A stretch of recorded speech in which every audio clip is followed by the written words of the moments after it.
That's classic. We bring you great laughs and a unique behind-the-scenes look at classic television shows and movies. I'm John Cato. I am an actor, voiceover artist, and also bring you an amazing insight as a moderator with over 20 years experience in the television industry. And we are back. And once again, I have as my recurring guest host, co-host, Bob Bergen. The visiting pig. There he is, Porky Pig. Yeah, without a doubt. He is very extremely talented. He's also a governor with the Television Academy, and just, great friend. And we both happen to love television. What can I say? Today we are going to talk about family ties, which is just massive fan here on on my end. And Bob, I know you love the show just as much. I start with an anomaly, bad news. It takes us out of the consistent trend of our doing these together, but there is no Family Ties house.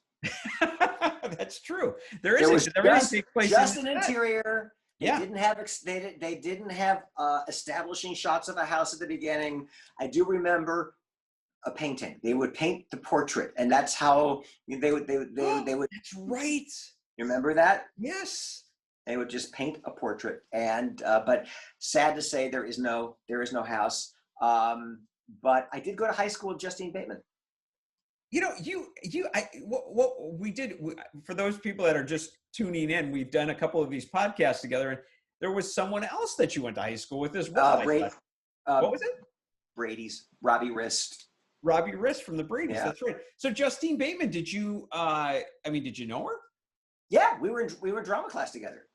You were in drama class with Justine Bateman. I was in drama class with Justine. We were doing, I think we were either doing a play called Strider, where actors played horses, or we were doing a one-act festival where she played an eraser. but her brother was an actor, and he had been on a lot of stuff. Jason. He had, I think Little House on the Prairie. I think he had already started doing that, and he was is a successful actor. Yeah. But I remember Justine coming to class just talking about that she booked this pilot for this new series, which ended up being Family Ties. I thought, and I'm not positive, but I thought that was one of her very first auditions. Perhaps it was. Yeah, that it was pretty instantaneous for her. It might have been. I don't know. But because listen, it's so funny. I mean, in drama class in high school, I rarely got cast in anything. I mean, rarely got cast in anything. In fact, I went back and I was asked after I became a pseudo-successful actor. My drama teacher asked me to come and talk to her class, and I said, well, first of all, her name was Ms. Grebe. I said, I'd like to thank Ms. Grebe for never casting me in anything substantial, because had you done that, I may not be successful today. But Justine didn't get anything substantial either. So there you have it. Well, it's funny too, because she played Marjorie. Mallory. Thank you. Mallory. What am I saying? Marjorie. Mallory on the show. And Mallory's a big ditz basically in the show for the most part. But I understand that Justine actually is the complete opposite. She's a very, very bright person. Yeah. She graduated from UCLA in like computer science and I want to say finance or something like that. But she had like a double major. I mean, and I don't know if she was in college while she was doing the show, or she went to college after the show. But yeah, she's a very, very well-educated, smart person. Yeah, absolutely. Yeah. I think she actually got her degree in like 2016, something like that. It's not. It's a different show, but sorry. Hey, we're a live show, folks. I know. Forgive me. It reminds me of Suzanne Summers. It's got to be difficult for a smart person to play a ditz, because she's also a brilliant person. Right. I think. They claim Marilyn Monroe was quite smart as well. I mean, I think from what I understand, she played a character that's she exactly created right. called Marilyn Monroe. So yeah, but we digress. Marilyn Monroe was not in the opening credit painting. I had to put that in there. Let's talk about. I mean, you can't talk about Family Ties without talking about Michael J. Fox, who I have always looked up to. He probably really on many levels brought me out. And the reason is because you've always been told you're a Michael J. Fox type. You know what? You are right about that. I got to tell you, you're an adorable little young-looking guy. That's exactly how it was. Michael J. Fox type. Right. That's how it was when I came out. In fact, I'll tell you a story. This is pretty wild. I had friends that for years, you know, when Family Ties was on, and they would say, "My God, you know, Cato, you're like Michael J. Fox." I mean, it's like Michael J. Fox. I think about it. So I come out here, and he's like an idol of mine. Mm-hmm. I've only been here about a week, and a guy that I knew that had actually helped me get a job out here calls me up. He was involved with politics, and they had this campaign bus with about 40 celebrities in it. This was against toxic waste in the water supply system of California. And it was like Proposition 65, I think it was at the time. That's a good memory. By the way, there's so many of those damn numbers. I know. To remember that specific number, Cato, it's stuck in my head at that time. But he said, listen, I'm organizing their arrival at LAX. And they're gonna go by bus, and you know, we're gonna get them back or whatever. So they had taken a bus up the coast. Now they flew back down, and then they were taking the bus back. So I'm like, sure, I know nothing about who's on this thing, and I've only been in LA a week. I can barely make it to LAX.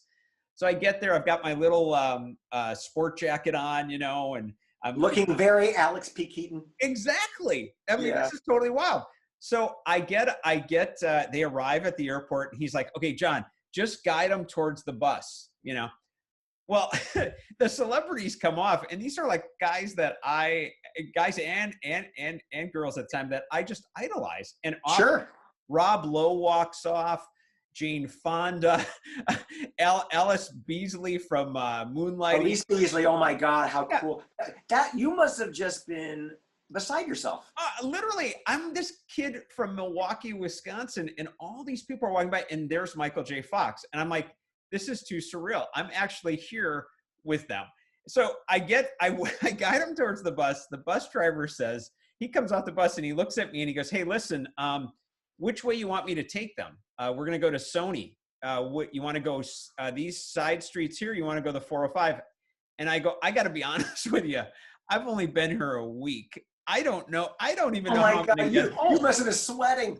I was dying. I go, I'm not even sure how to get home. He goes, just get on the bus. So I get on, I look back and my friend's like waving to me, like, just go, it's okay. So I get on the bus, and there in front of me is, you know, Rob Lowe and all these different actors. And they're all right in front of me, and they're talking and they're looking at me. I sit down, and Michael J. Fox had gone a few seats back or whatever. Yeah. So I'm on the bus, and we're heading to Sony, and I'm looking around, I'm like, how did I get here? I'm like, This is so insane. And it's before cell phones. You couldn't take pictures? No. I had my little camera with me in my pocket. You know, I had it hidden, but I was still like, oh my God, I can't, because I'm part of this group. Anyway, we get to Sony, we stand up, and I look behind me, and Michael J. Fox had stood up, and he had come forward. So he's behind me. I turn, and I kid you not, he looks at me and he goes, oh my gosh, if it isn't Alex Keaton. Oh, that's too funny. I have never forgotten that moment. So I'm just blown away. I can't even talk, Bob. Of course. Rob Lowe, and I remember distinctly, Rob Lowe and Alice Beasley heard him. They were right in front, and they just busted a gut. And then we get off the bus, and everybody's saying goodbye. People are thanking me. I'm like, who am I? And so Michael J. Fox is there, and I just said, hey, Michael, would you mind if we get a quick picture together? And he's like, sure. So I have this photo of the two of us in the Sony Studios parking lot. And you're wearing the little sport coat. Yeah, I've got the sport coat. Yeah, and he has like on a T-shirt or whatever, and yeah, and he, arm around each other, and I've got the photo. So I sent that photo out to like friends. I'd only been here a week. People were blown away. They're like, "Oh my God, he's already." It only took 1 week for Cato to make it. Exactly. They're like, "I can't believe how he's in." So how cool is that? Anyhow, that's a total segue story, but it's such a classic. By the way, I do have a kind of a house story. Please. So I shouldn't mention, I won't mention this name, but I was doing a guest shot on Facts of Life. Yes. And Michael J. Fox was dating Nancy McKeon. Oh, And for a while. one of my co-stars, guest stars on that episode, was a really good friend of Michael's. And a few weeks later, he was house sitting for Michael J. Fox. And in Laurel Canyon? Didn't he have a house in Laurel Canyon? Fryman Canyon. Very good. But Laurel Canyon, yeah, exactly. Yeah. And he said, I'm house sitting for Michael J. Fox. Would you like to come over? Oh, and I said, of course I want to come over. Oh, wow. And we go over there. And my first observation was that in this one little office, he had, those giant, remember in It's a Wonderful Life when they dump all the letters on the judge, not It's a Wonderful Life, A Miracle on 34th Street, where they dump all the letters on the judges? First from Santa. Yeah. Okay. He had those size bags in his office, all with fan letters. Oh my God. And my buddy who's house sitting goes, you want to go through a few? And I'm like, well, no, they're his. And he goes, oh, he won't mind. And he opens out, he goes, look, this one has a necklace. And he goes, this one has money. And this one, he goes, oh, this one. And I'm like, this is his stuff. Don't do this. He goes, oh, he's never going to go through all this stuff. That's crazy. And then we go into his kitchen and I open up his refrigerator because I'm curious. And it's nothing but beer. Yeah, it is just nothing but beer. And then he had like this hot tub off of his bedroom, and I swear, if I'm recalling correctly, it had a console where you push a button and the ceiling opened up. And oh wow! It was just the coolest thing I ever saw in my entire life. Oh my God! But I don't remember exactly what it was. But I just remember everything was little bitty. He just had everything was low to the ground. Like I think it was, I think custom sinks and everything because he was not a very tall man. No, he wasn't. In fact, I think I was actually a little taller than him. Believe it or not. I'm sure you were. I'm sure you were. Yeah. And he was dating Tracy Pollan. I don't think they were married. There were tons of pictures of Tracy Pollan everywhere, but it was very, very surreal to be going through his stuff. And Michael, if you're watching this right now, I apologize. It was in the 80s. I've moved on. I hope you have too. That is so wild. By chance, did he? Because for a while there, he drove a red Ferrari. There wasn't a red. I don't remember seeing a car. Okay, all right. I remember seeing beer. I don't remember seeing. Maybe he had driven across the country. I don't know. Now, from what I remember, like I said, you and I have known each other a long time. Didn't you meet him at one point at Jerry's? Yeah, we went out after we were taping the Facts of Life. We all went out for dinner, and because he was dating Nancy, and so, in fact, Justine came up that night. I just in conversation said I went to high school with Justine Bateman. He went, "Oh, you went to Taft?" And I said, "Yeah." What? I said, "You know Taft?" I said, "Why would you memorize Justine's high school?" And he goes, "Oh no, a lot of actors went to Taft. I just know that was a school that a lot of actors went to." Okay, that's pretty wild. I know. On that personal of a level to know that. And he was wearing a red sweatshirt that looked very much like the red sweatshirt he wore in the deli scene in The Secret of My Success. Oh God, wild. Why do I know this crap? Because at the time I was a tour guide at Universal Studios. They shot Facts of Life at Universal Studios, and we had screened Secret of My Success for the tour guides. And all I kept thinking was, I think he stole the wardrobe.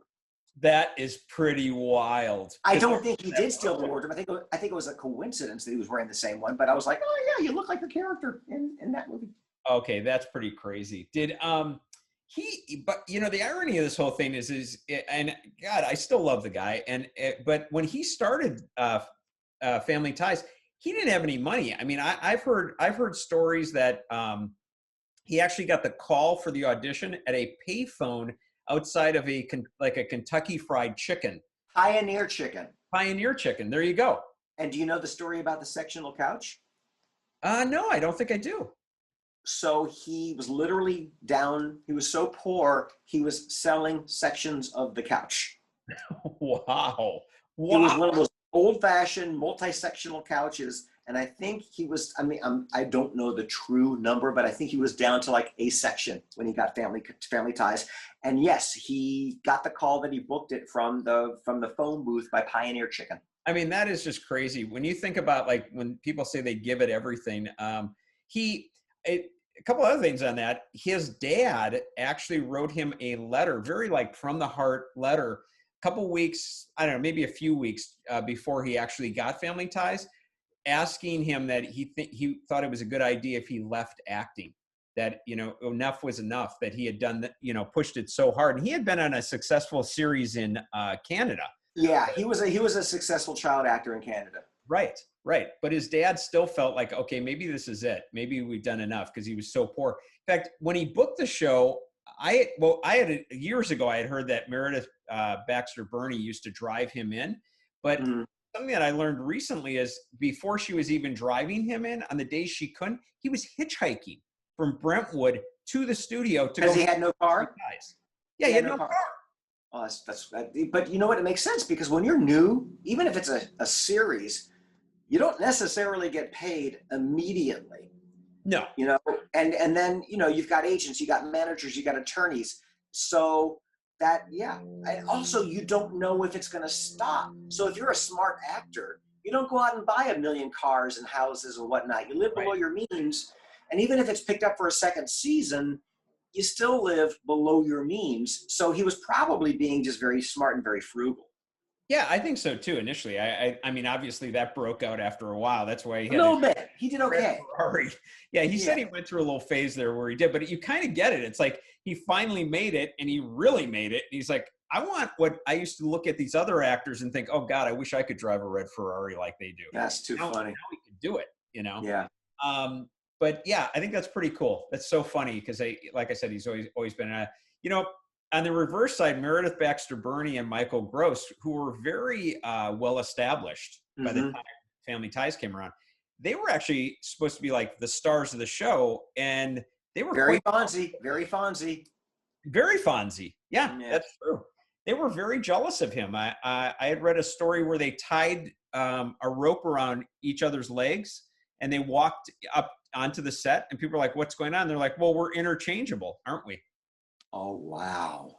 Yeah. That's their hint to the writers, give us something to do. That's exactly right. Yeah. Yeah, I got to tell you, you know what? It was brilliant. It was also charming. Rather than going in there, I demand better scripts to do something like that. Yeah, but you know what? Think about it. And this goes back to, you know, a previous episode you and I did about Happy Days. Yeah. It takes an extremely strong person to be able to allow somebody else's character to become the star, like Ron Howard did with Henry Winkler. Yeah. And like they did with Michael J. Fox, like Esther Roll and John Amos did with Jimmy Walker. I mean, you know. Dynamite. Yeah. Exactly. Yeah. Now, I read Michael J. Fox's autobiography. I love it. He's got several. What's that? Lucky Man. Yeah. Exactly. It's excellent. It's excellent, but there's a part where he's talking about walking down the aisle to get his umpteenth Emmy. Yeah. Thinking to himself, when are they going to realize I have no idea what the hell I'm doing? Yeah. Right. It's called the Imposter Syndrome, that all actors, no matter who you are, from rank beginner to I'd like to thank the Academy, everybody is concerned someday they're going to catch on. I got a lucky break, and they just kept hiring me. Right. That's why actors are always like, you know, what's the next job? Like it ends and okay, where is it? Because even if you're collecting an award, in your heart, in your mind, you know that you've got to go to work on Monday to finish shooting that piece of crap that you started 6 months ago. And the award you're collecting was from a project from 2 years ago. So, you know, I loved how vulnerable he was talking about. In fact, I think it's in that book where he talks about the Pioneer Chicken phone booth. I think he does too. When you said Pioneer Chicken, it really hit home. I love that book. I read that book twice. He's like I said, I'm such an idol of his. He encompassed such a character in Alex P. Keaton or whatever it was that I heard that Reagan, it was his favorite show, you know. Of course it was. Yeah. Because Alex Keaton worshipped Ronald Reagan. Well, exactly. But yet he was satirizing the Republican Party. That's what's so funny about it. But yet they loved him for it. Yeah. That's crazy. You know, that show was so popular. I don't think people realize just how powerful that show was, that during the 1988 presidential election, they actually stopped airing an episode that they had shot because it basically, you know, as you said, it influenced Reagan, whatever. Well, they didn't want to influence the election. This particular episode, so they oh my gosh, after the election to air the episode that involved, like, I think it was either Reagan or Bush, but it would have influenced the election on some level by being too pro or taken as too pro Republican. So they didn't air the episode; they backed off. Wow. That shows you. I mean, that's a lot of power. The show itself, I mean, I love the show. I think it's great. It wouldn't be where it is if it wasn't for the Cosby Show. I mean, I was just going to go there. It was that Thursday night lineup. It was. Yeah, that was it. I mean, it was Cosby, and you had Family Ties, and that was a lot. And, you know, something I never understood about Family Ties, and it always irritated me, and it still does. They moved it around to so many different time slots, and they had this massive hit on their hands. And it was like, why are you doing that? You know, because they're trying to boost the ratings on a different night that had worse. Sure. So they're thinking if you sandwich this in between a couple of losers, perhaps their ratings will go up. And it's a stupid strategy. You know, if something works, don't fix it. Thursday night NBC over the years from the 80s through the 90s, Cosby, Family Ties, Cheers, Seinfeld. I mean that was, and then ER. That was a killer night, and it started this franchise called Must See TV. Right. Yeah, exactly. I felt like Family Ties could have been even bigger than it was had they just let it be there. You know, just allow it to be in that place. But I'm just too big a fan. I don't know. And so, when do you think Family Ties jumped the shark? Boy, that's a tough call. You tell me. You tell me when you think it jumped the shark. Why did they have to have the little blonde kid? I knew you were going to say Brian Bonsall, the actor. I know. I was thinking that too. Yeah. I mean, was it because Meredith Baxter Birney was pregnant in real life? And they're like, let's not hide her behind a couch. Let's make the character pregnant. I'm sure that had a big influence on it because in the second season she's not as prevalent or you know in episodes because of that. So I'm sure that had something to do with it. I'm sure. I just thought, I mean, he was an okay kid. I think he was fodder for Michael J. Fox to mold a little brother into a Republican. I do too, and I think that was the funniest part of it. Yeah, it was the only funny part of it. But it was like I just never found that he had the same chemistry. I loved Skippy. I loved Mallory's boyfriend. Oh, Scott Valentine. But what was the character's name? Vince? Nick. There we go. Yes. Yeah. What a great actor, because he was nothing like that character. Oh, he was a great actor. In fact, he's interesting himself because this was an article I read, and I don't know how long ago I read this. He actually came out on a Canadian broadcast, and he said, "I'll be honest, I feel terrible for the bundle of cash I made on that show because some of the episodes I only grunted." Yeah. I mean, yeah, it's wild. Now the guy that played Skippy. I should know his name. I had screen tested to host Kids Win, Lose, or Draw. Oh God, no kidding! They did. It was about. Yeah, excuse me. It was about the same time I did JEP. Okay. And by the way, at this recording, it was announced today that Alex Trebek passed away.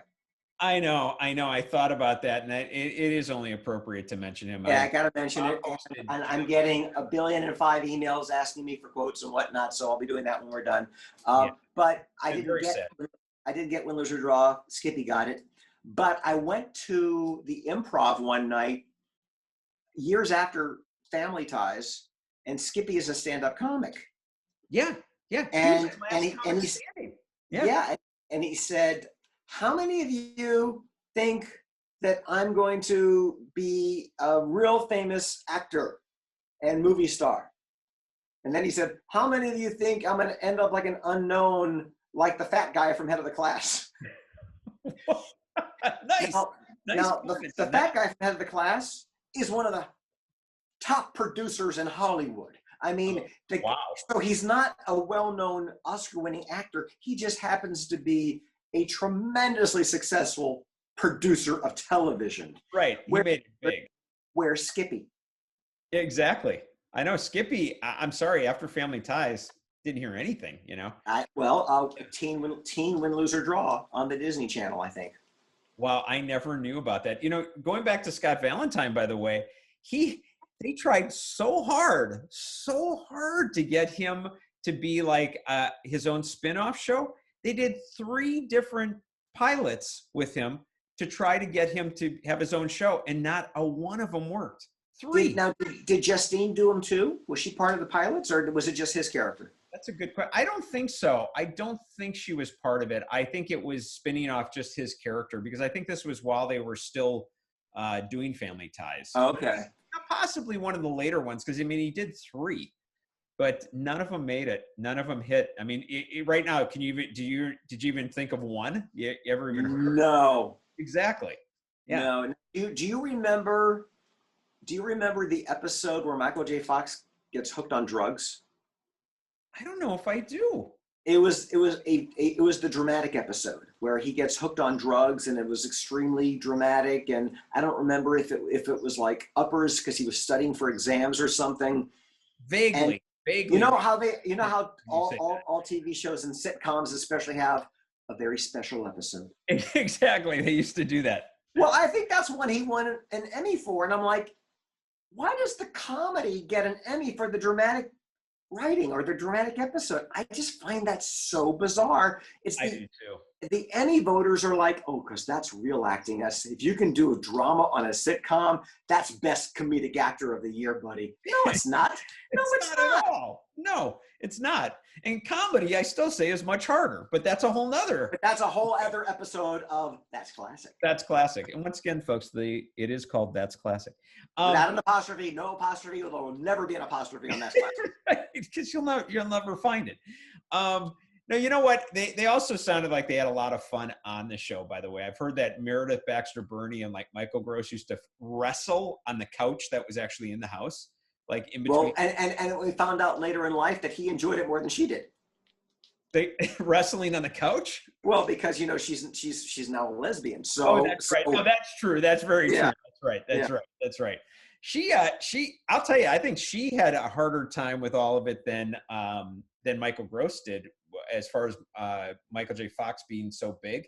I think she really thought this was going to be her launching. Is that right? Had as her show, like more. Well, I got to tell you, I because I'm old, but I remember Bridget Loves Bernie. Do you remember that sitcom? Sure, David Bernie. That's right, and that's I don't know if they met on that or if they were married and they got the job, but it was a terrific.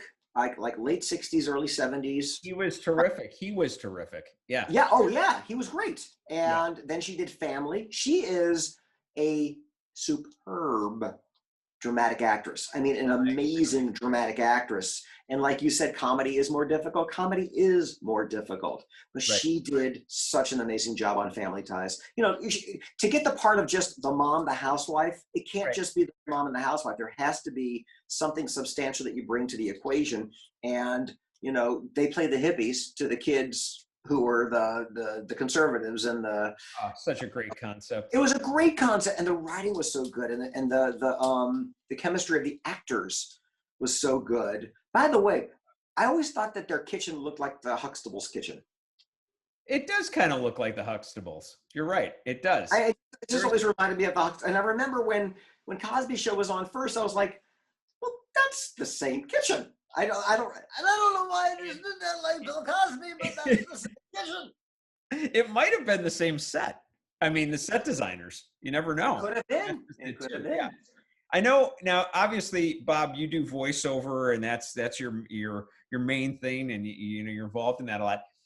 I'm assuming you've probably met Billy Vera then, because Billy, when I was doing more voiceover, I knew Billy because we were the same agent, and he got that. Billy Vera and the Beaters did At This Moment, which was a massive hit on from Family Ties because of I think it's the romantic moment between Tracy Pollan and Michael J. Fox, and that that song was like a decent song. He came out in like 81, but when they released that in 87 on the show, it was #1 in the country. And it took him up there. But did you ever meet Billy? All right, so I was going to let you just keep telling that really cool story and that really fascinating little moment, because I have no idea who or what you're talking about. Oh, funny. Who is he? Yeah, and Billy, what's the song? Billy Vera, who's a really nice guy. He does a voiceover as well. But there was this song at this moment that was, like I said, just kind of an unknown kind of song.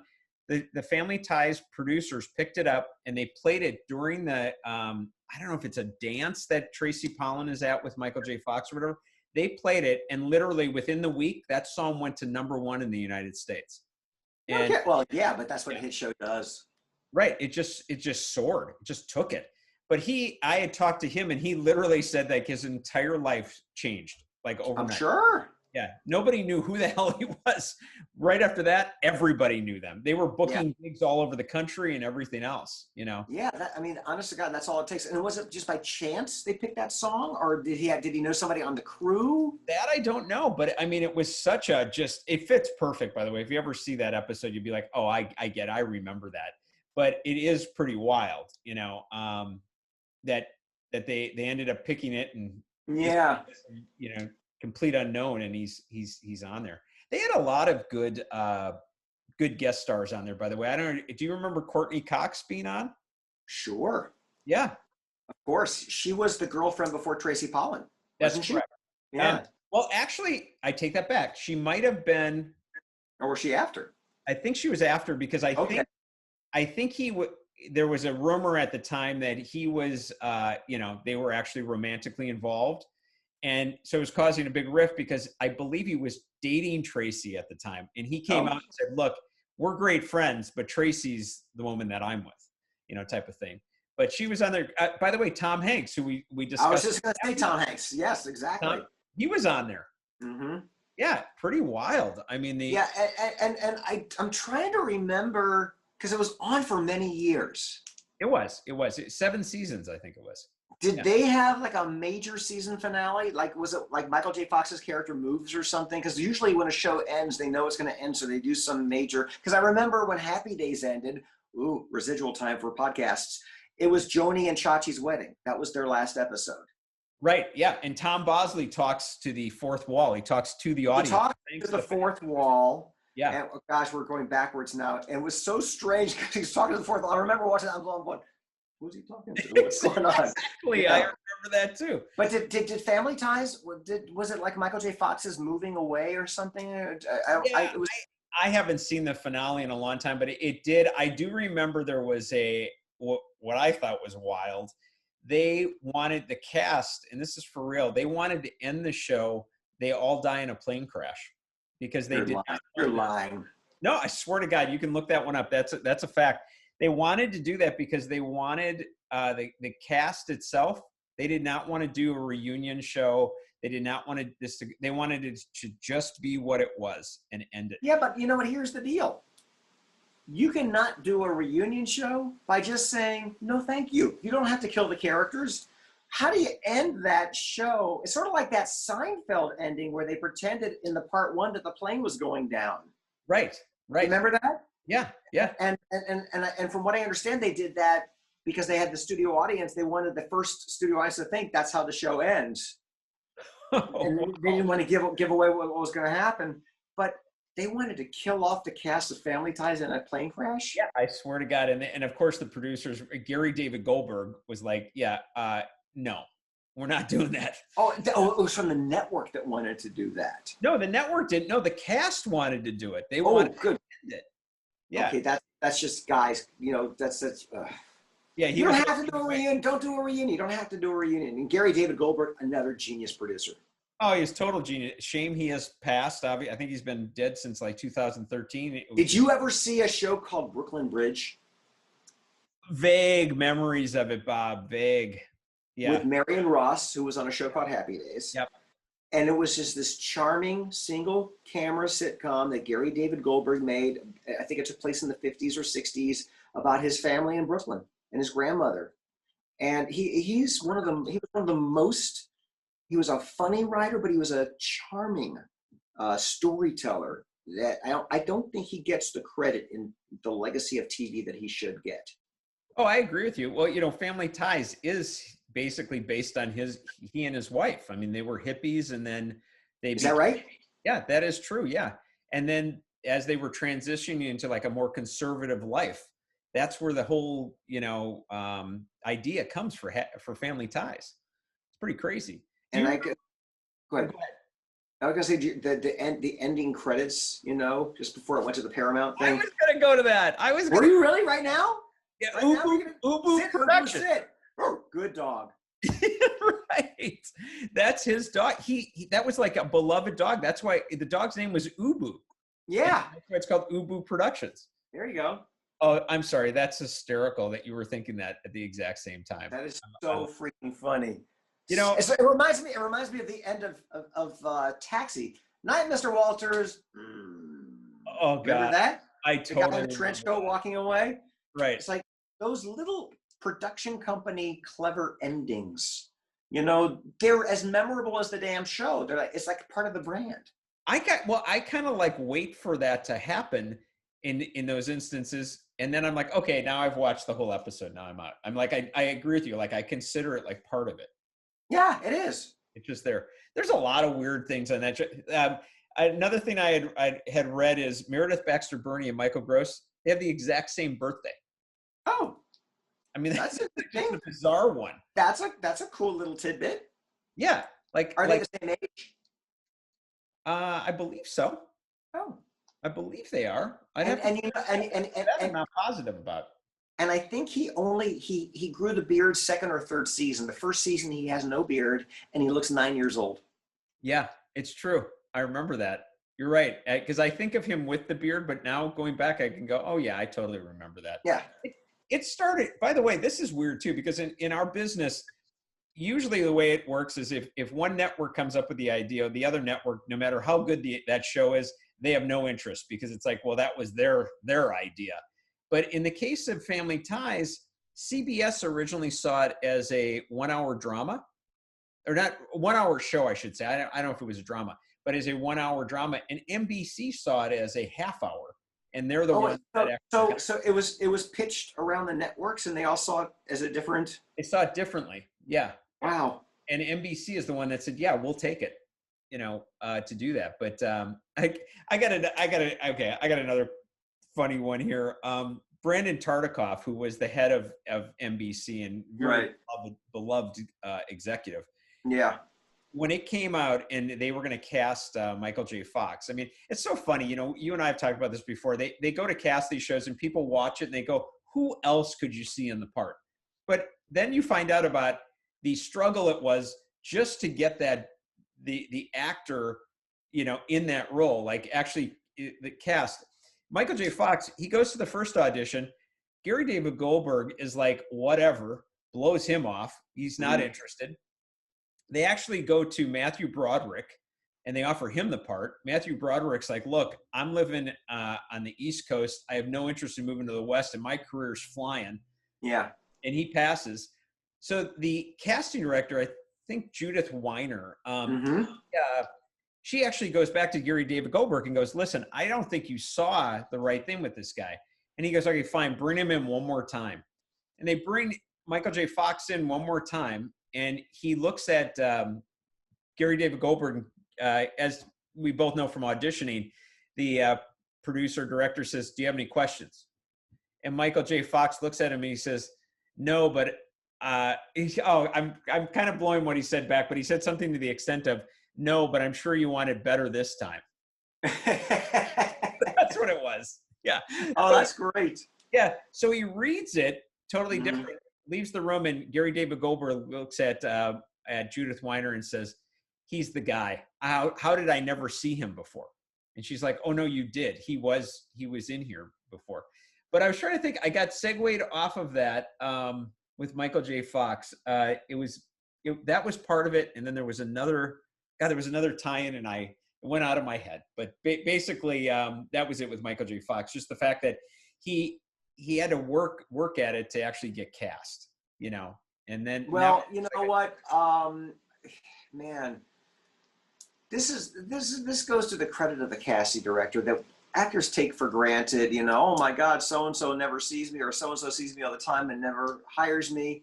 First of all, you never know when a casting director is going to go to bat like that for you, and it just doesn't work out. Or you get that job and you find out that casting director really had your back. I've known so many casting directors, not as an actor, but in my involvement at the TV Academy here.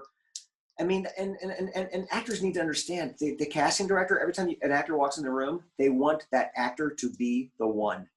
They're on your side, and they will go to bat and fight all the time. And that's a perfect story, perfect example of that.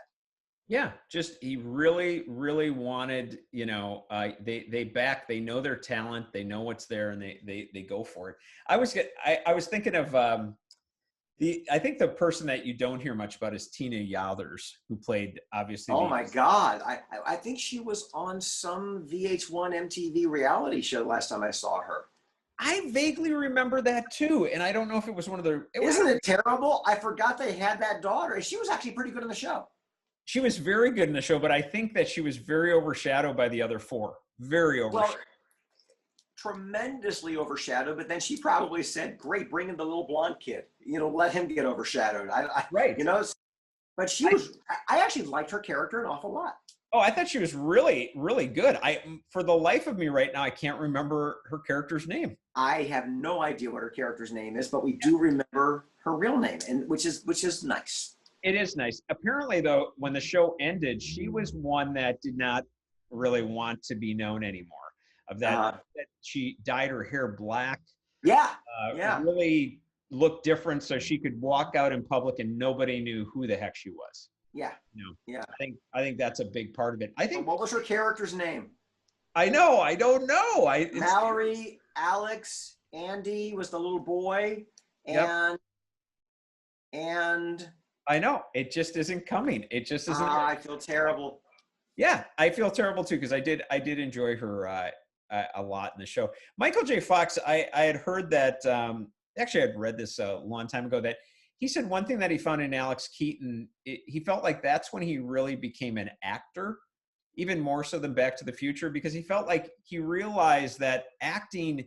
You think of, I have to become a character. And he said, that is not true. He said, what it is that the character is part of you.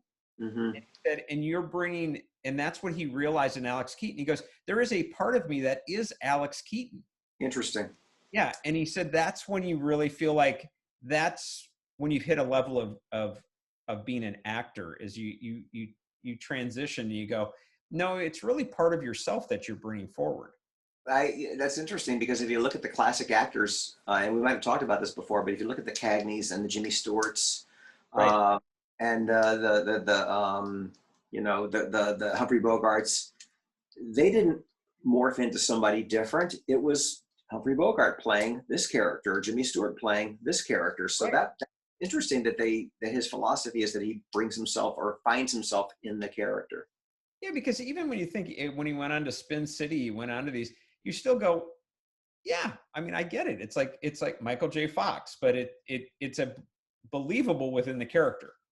Absolutely. I was promoting Space Jam, which was in the mid-90s, and I flew in a little 4-seater, thought I was going to die airplane from Burbank Airport to some place to promote the film, and I'm with a journalist, and he tells me that Michael J. Fox has Parkinson's disease. Oh, geez.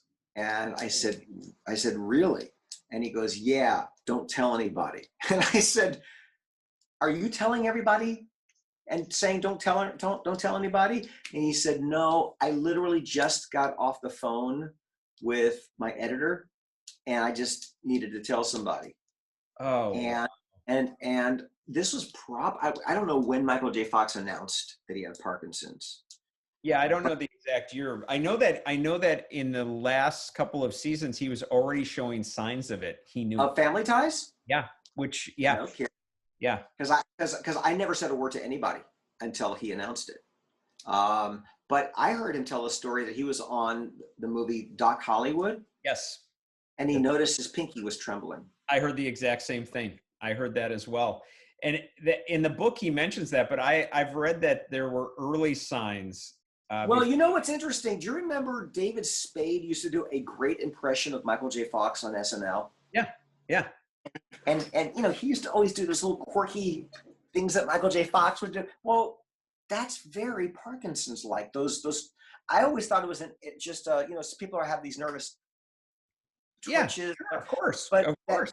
perhaps that was an early sign. I don't know. Who knows? No, I know. I felt terrible when he got Parkinson's. Like I said, I'm such a fan of his that I mean that really I felt like. But he's kept working. He's been nominated at least twice for Emmys. I forget what the CBS primetime drama is that he's been nominated for because I don't watch it. But it was like Madam Secretary, like a lawyer. Wasn't he like a lawyer or something? Yes. Yeah. But did you see him on Curb Your Enthusiasm where he played himself?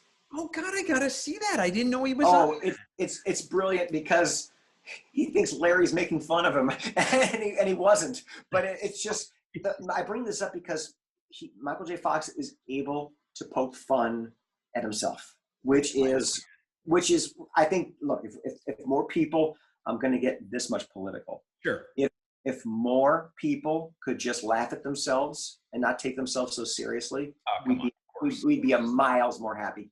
No, I agree with you. I agree 100% with you. Yeah. You know what? I think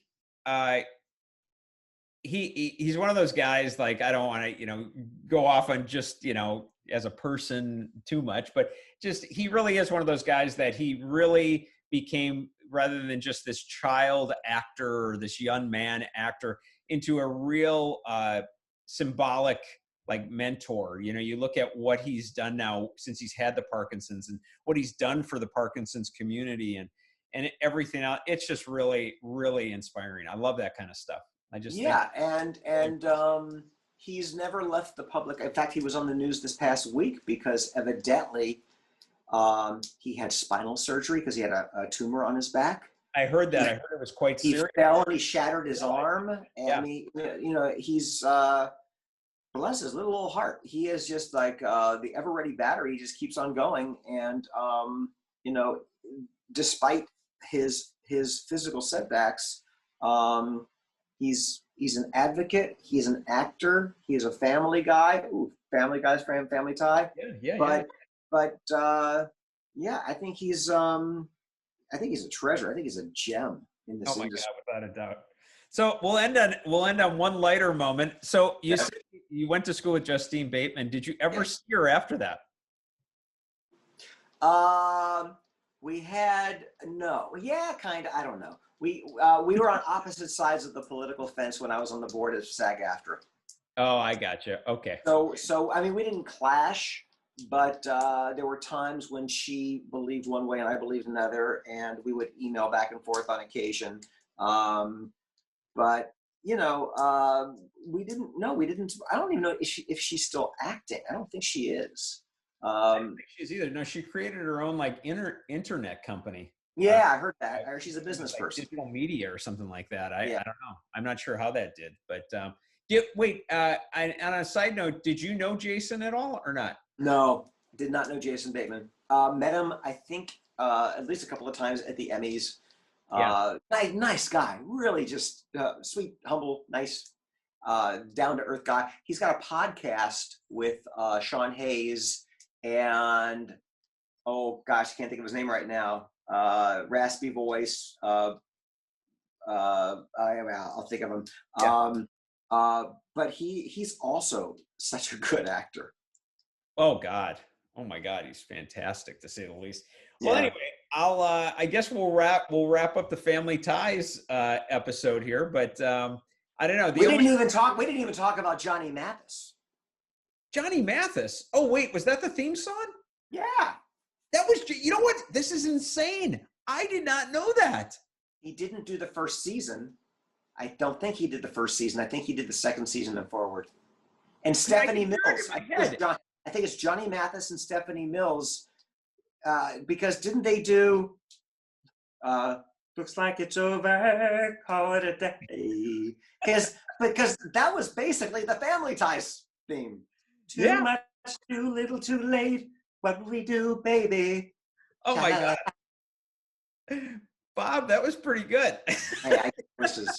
Kind of like that one. I kind of like it. No, seriously, you just pulled one out. I feel like I know that show quite well. I never knew that about Johnny Mathis. I don't know why. Wow, that's a bizarre one. Probably made a fortune on residuals on that, because theme songs make a fortune. So let me ask you something, actually, when you met him at Jerry's Deli all those years ago, and you did Facts of Life, which, by the way, talking about Michael J. Fox, not Johnny Mathis. I've never met Johnny Mathis. No, Johnny, love you, but we're moving on to Michael. Were you kind of starstruck, or where were you at that point? Like, feeling? I wasn't, because he was so sweet and down to earth. And I'm not a starstruck kind of guy. You know where I get starstruck? At the Hollywood Christmas Parade with Zsa Zsa.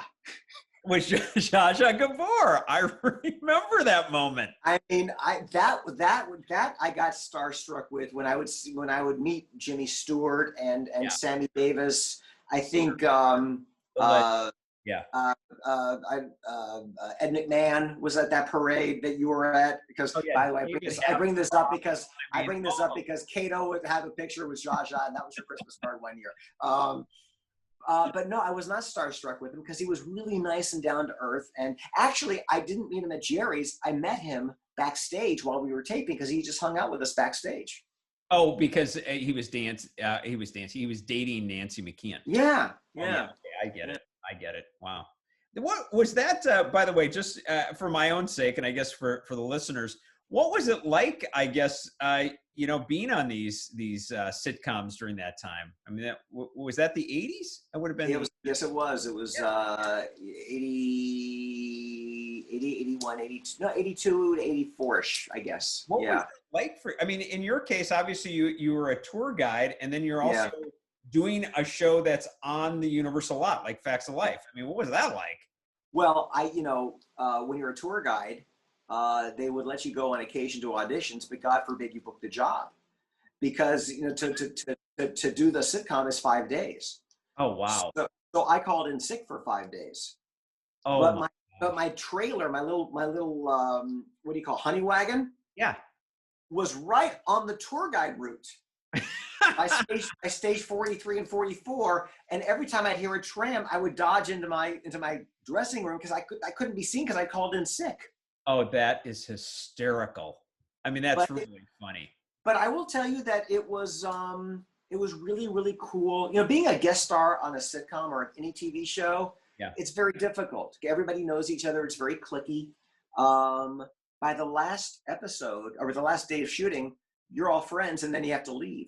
I will tell you that I bonded most on the Facts of Life with Jerry Jewell, who played Cousin Jerry. We played backgammon, because she talked to me. So we would just sit there and play backgammon. And it was, it's so funny, because after I did that, I did about 4 Facts of Life. But after I did that first one, I'd be on my tram going through the tour, and I would see this little car, and there'd be honking and waving. It's Nancy McKeon. Hi! And I'm like, oh my God, that's funny. And the driver's like, who is that? And I said, well, last week I was an actor, to now I'm a tour guide. But yeah, she was so sweet. I haven't seen her since then. Yeah. I have not. She's not acting anymore, is she? I haven't seen her for years. I don't think so. I haven't seen her for years either. I'm not sure what happened to her. Yeah. Her brother just passed away. Oh my God. Actually, when you said that's the first time that I've seen her name in the news. You're right. I did see that her brother had passed away.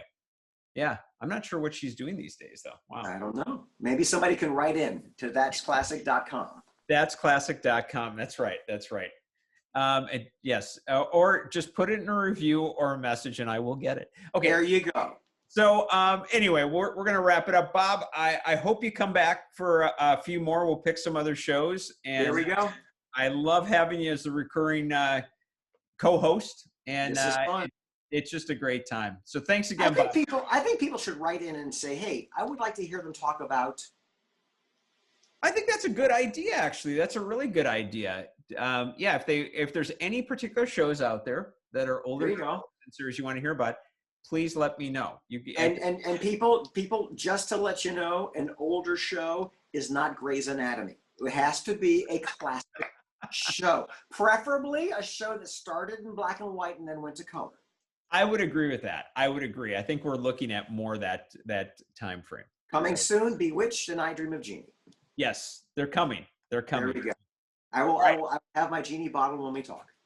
Oh, that is a great story. Okay. Talk to you. All right. Bye, Bob. Bye, bye.